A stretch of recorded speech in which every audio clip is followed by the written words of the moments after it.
Shugor na Snem jong unong san Hima.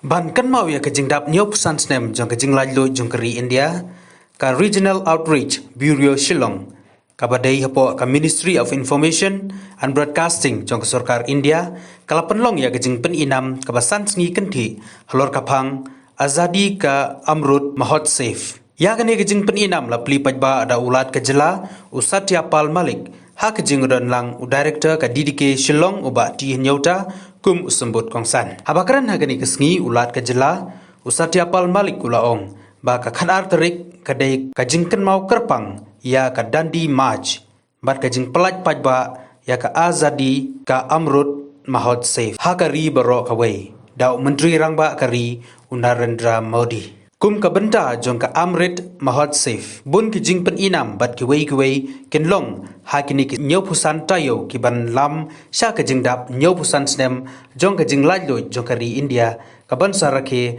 ha ka khatsan terik nailar ar hajar ar puar. Starting today with the Honorable Prime Minister launching a march from Sabarmati to Dandi, which is about 240 miles. And it will take, starting today, it will end on the 5th of April. And there's a series of 75 weeks programmed till the next year, 2022, where the 75 years of India's independence will be celebrated in full form. We are starting today. 75 years is, most of us, we were not born.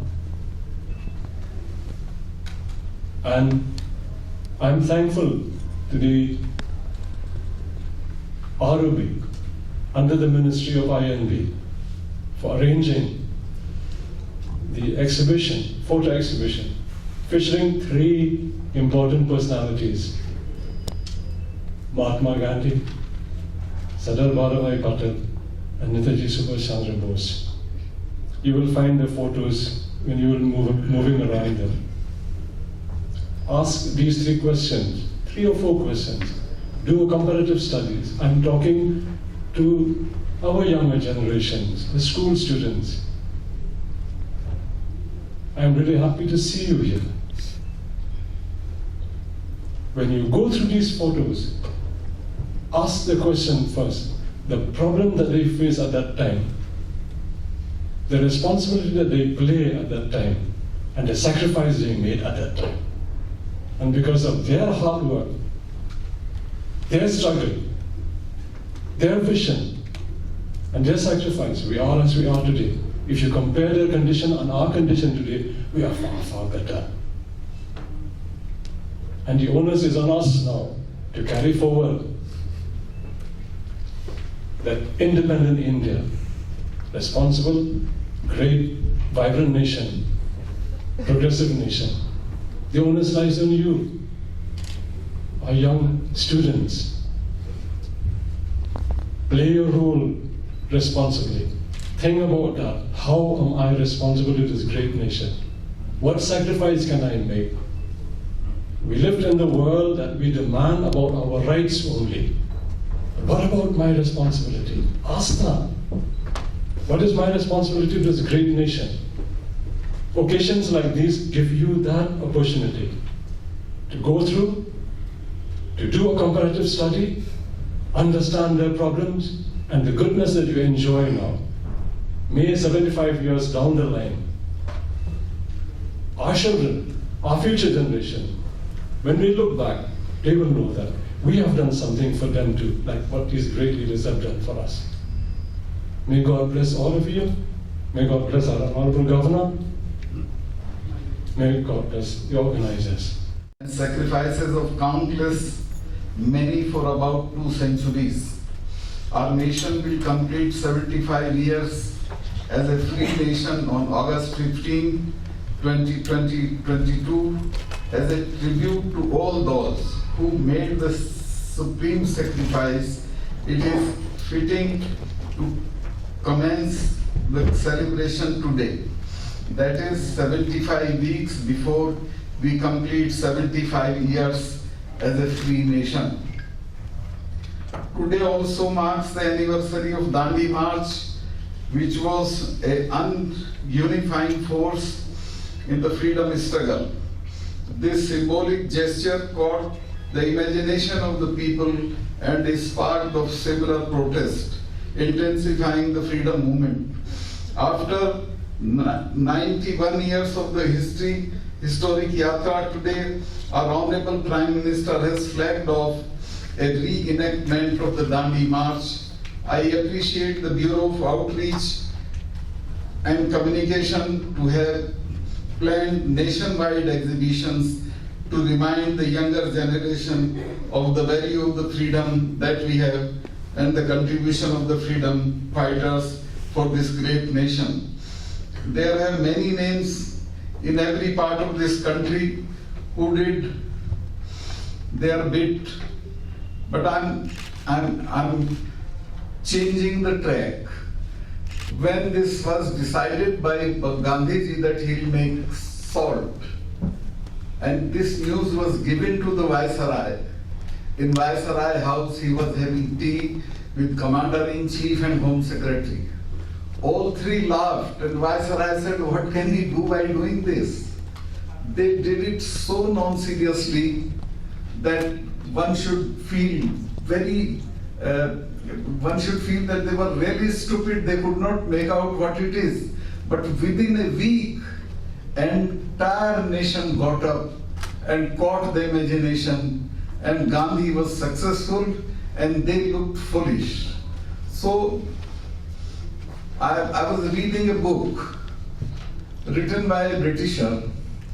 He has said कि हम गांधी जी से लड़ ही नहीं पाए, हमें पता ही नहीं था उनसे कैसे लड़ना, चूंकि उसका जो हथियार था वो हमारी समझ में ही नहीं आता था।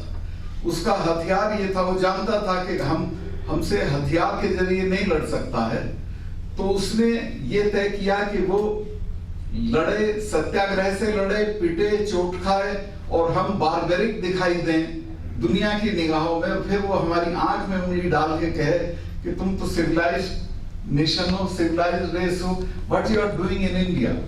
And believe me, he has written that after every movement there were around 200 member parliament in British Parliament who always stood for Gandhi and freedom struggle of India. Anyway, I just changed that way.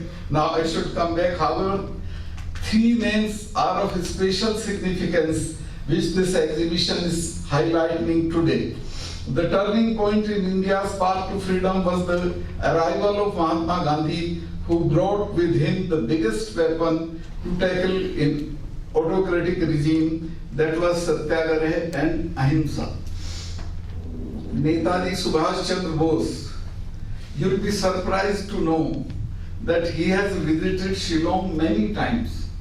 And I have asked the Secretary Culture, I called her and told her, like, look, these are the details.